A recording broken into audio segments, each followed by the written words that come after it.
Okay, Claire Cochrane is next, from Worcester University, the mastermind of the recent SAPRA conference. Claire is talking about making theatre in the jaws of doom, austerity, artistry, and Birmingham Rep.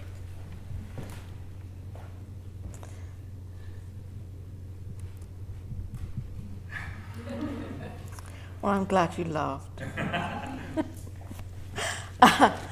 Okay. This is very much kind of skimming the surface of what is a very complicated scenario. And I also have to say that here we've got Lauren Jansen-Parks, who may very well correct me on any mistakes that I make, because you're doing some doctoral research at Birmingham Rep at the moment. But the theatre, it's a very complicated beast indeed. But what's been so interesting, as always in a day like this, is that, you know, what John McGrath said this morning, what Rees said, and now what Luders has said also, feeds into the thinking around what it is that I want to say. So,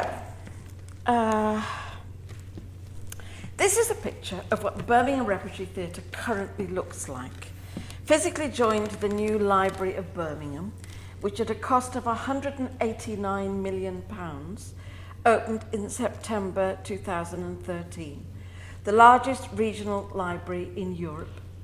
It was officially opened with a ringing endorsement of the power of the book, of reading, of education, by Malala Yousafzai, the Pakistani girl whose life and intellectual capacity were saved by Birmingham doctors, and who was now a pupil at a prestigious girls' school in the city. This is a picture of Stuart Rogers and Roxana Silbert, respectively Executive Director and Artistic Director of Birmingham Rep. This cheesy but cheerful photograph was taken to celebrate the Rep's 100th birthday in February 2013, while the company was preparing to move back into their refurbished building.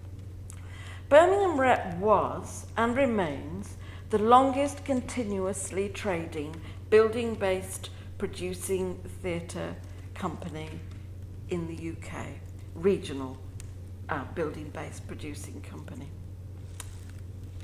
This is Sir Albert Ball, who was until 2 weeks ago the leader of the Labour-controlled Birmingham City Council.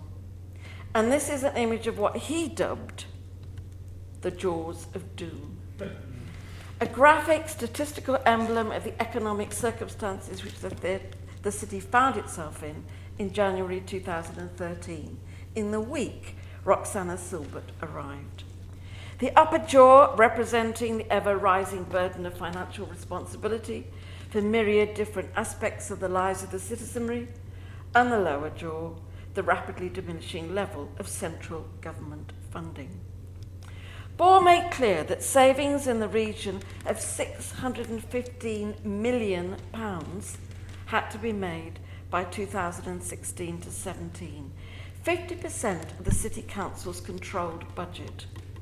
Once costs of schooling and housing have been removed, a gross budget of £3.5 billion will be taken down to £1.26 billion, and that was before the issue of debt repayments, a substantial proportion of which was on the library itself, a project launched immediately before the 2008 by the previous Tory Lib Dem Council coalition. Now, nearly 3 years on from Ball's pronouncement of doom, with Conservative austerity policies even more firmly in place, the situation is worse. The Business Plan 2015 Plus states that a total of 121 million will have to be found in savings. The impact on the library alone has been devastating. 100 staff made redundant, including some from within what for me are the vital archival services, and the opening hours cut to just 40 hours, whereas the much derided old Central Library was open on weekdays from 8 a.m. to 8 p.m. The new library now opens only at 11 a.m. and on Thursday, Friday and Saturday closes at 5 p.m. The conjoined theatre and library have a shared revolving front door, but which is now shut to evening theatre attendees, who have to enter via a comparatively obscure glass disabled style door near the actual theatre foyer area. Back in 2013, Albert Bohr was the target of some fierce academic criticism for not standing up to the government in a more combative way. Although in truth, given the complexity of the situation, it's difficult to see what else he could have done. In the past month, the criticism has come from within his own party, and he resigned 2 weeks ago. Birmingham is the largest local authority in Europe and has had to face some major social and economic crises. The poor performance of children's services with high-profile cases of child abuse and death, the Trojan schools controversy where teachers and governors were accused of deliberate Islamic radicalisation and 5 were put in special measures, and the financial consequences running into millions of the victory of women council employees in the historic equal pay dispute. In respect of its population, Birmingham is allegedly the youngest city in Europe. There is a very high birth rate, especially amongst international migrant communities, South Asian heritage, African heritage, and from the expanded EU. This fact alone has delivered a shock to policy strategies within the theatre.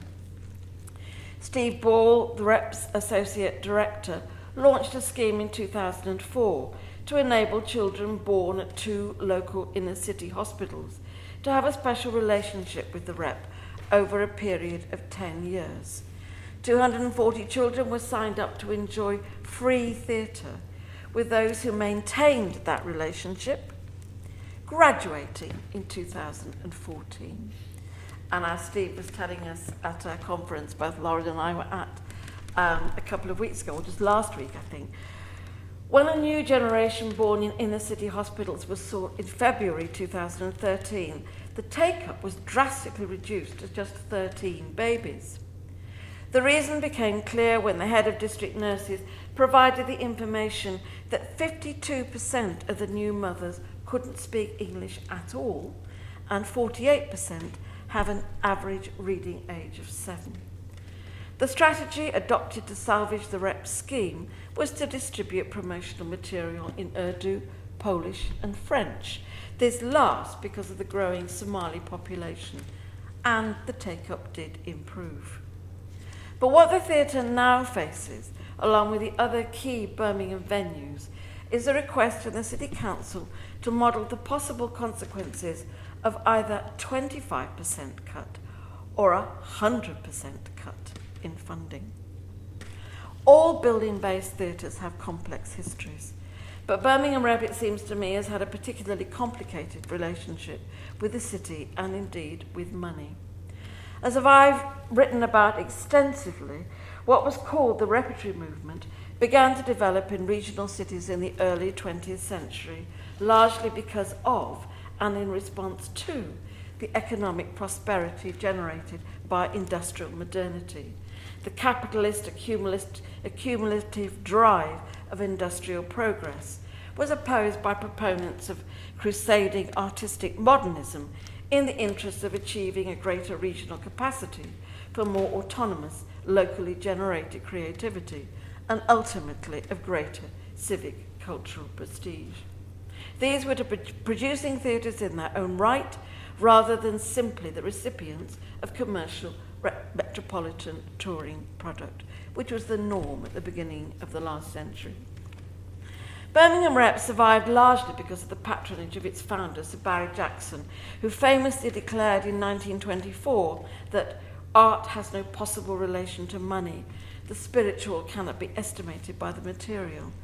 What was in fact a nonsensical statement, given that his wealth came from his Victorian father's very successful grocery business. But it's a statement that is quite often repeated, especially by those looking back to the so-called golden age of regional reps.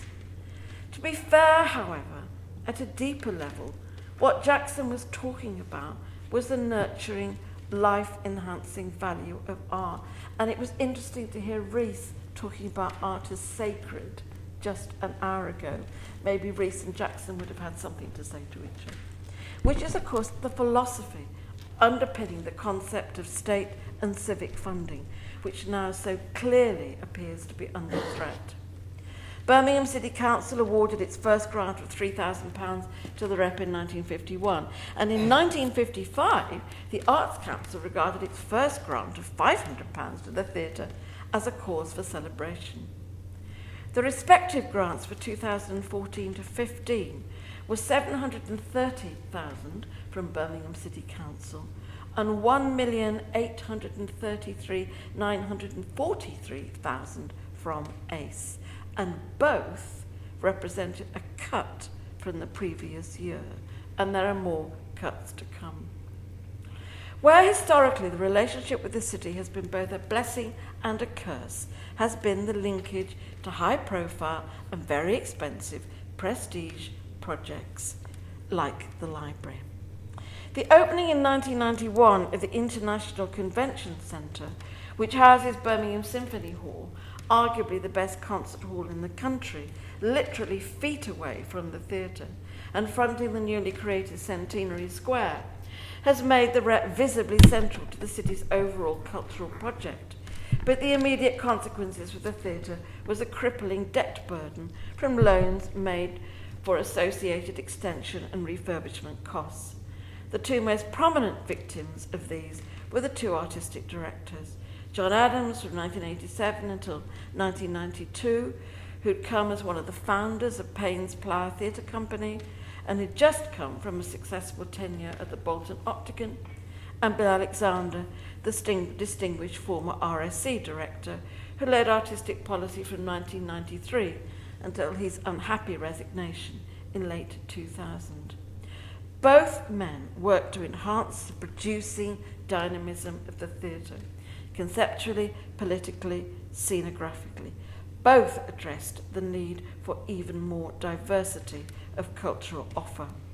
Alexander in particular insisting that a regional theatre was not to be treated primarily as a training ground for metropolitan prestige. Under him and with his associates Gwenda Hughes and Anthony Clark, a major new writing policy was developing, making the Rep's studio theatre, renamed The Door, a regional centre for new plays and playwrights, equalled only by the Traverse in Edinburgh and the Royal Exchange here in Manchester. Now, what's this history got to do with what's happening now? In part due to economic exigencies, but also due to the changing perception of the role of regional theatres within their urban context, I think we're witnessing a major paradigm shift in what and whom, ideologically, aesthetically, and socially, the resources of a regional building-based producing theatre company are expected to achieve and to serve. The perennial problem has been that one producing theatre cannot serve the multiple communities and interest groups to be found even in a comparatively small city. And I'm thinking here of Coventry, Exeter, Nottingham, Leicester, let alone a city the size and complexity of Birmingham with its over 1 million inhabitants. The circle cannot be squared. One size does not fit all. The means of production are changing, and so too is the product itself. In contrast to the regular financial crises endured at the Rep in the 1970s, 80s and 90s, there's been no comparable deficit event since 2000. It is no accident that the theatre has moved away from a preoccupation with autonomous play production towards a much greater emphasis on co-production, and indeed as an extension of that to the further touring of those productions.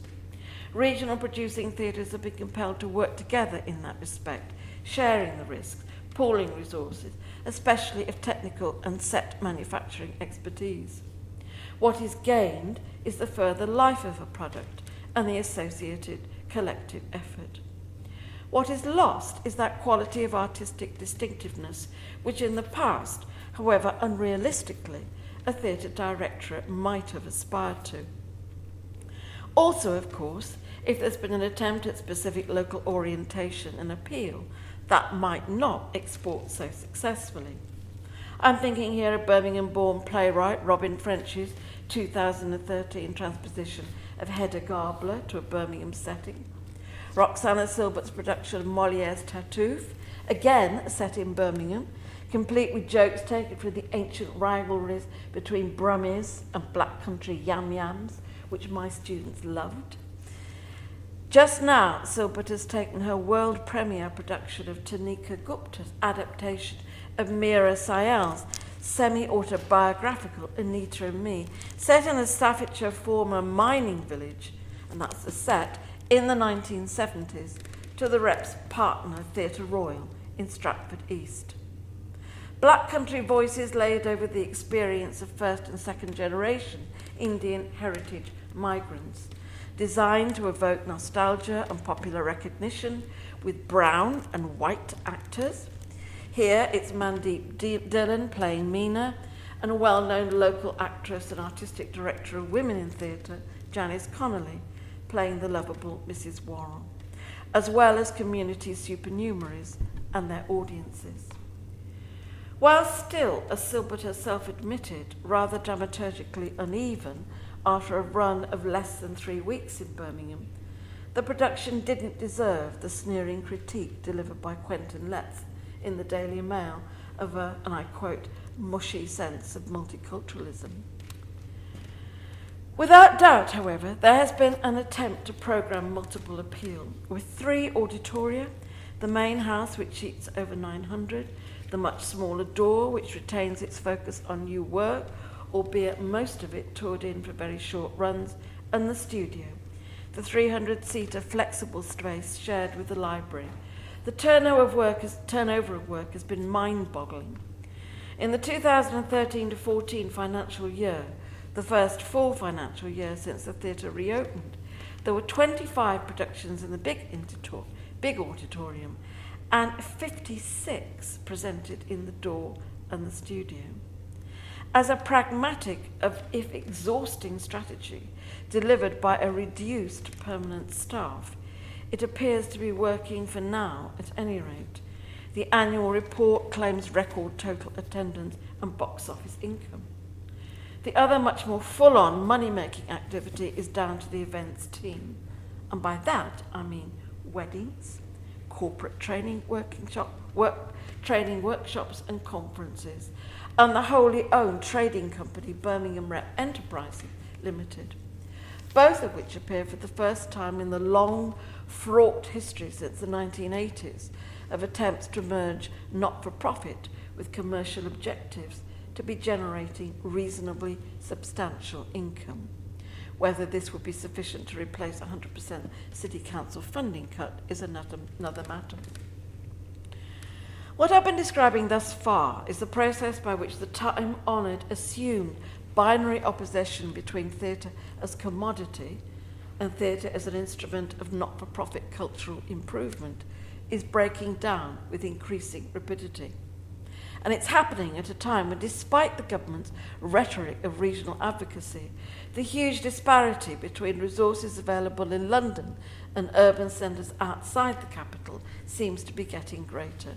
In 2013, it was reckoned that there were 230 professional theatres of different sizes and levels of competence in London. But by a paradigm shift, I'm not just talking about theatre becoming more overtly a bastion of neoliberal imperatives. I'm trying to think about product and process of production in a somewhat different way. That the art of theatre is being made available to local people in ways which are more flexible and expansive. Again, a gradual process, which was present in community outreach as far back as the late 1980s under John Adams, but which is now central to theatre policy. I described the Rep children production, which is one component of a family and a young people-focused provision, which include mini-seasons of theatre for young audiences, some 300 youth theatre participants, and Steve Ball has estimated as 35,000 contacts a year. In a completely different model of schools engagement, which has ironically benefited from the fragmentation of the educational system, the entire salaries of individual learning participation members have been committed to by schools opting for a more sustained relationship. One of them, Alum Rock Academy, formerly known as Park View School, was at the centre of the Trojan School furore. The Neighbourhood Rep project creates new working partnerships with community libraries across Birmingham. There are internship opportunities in marketing and learning and participation.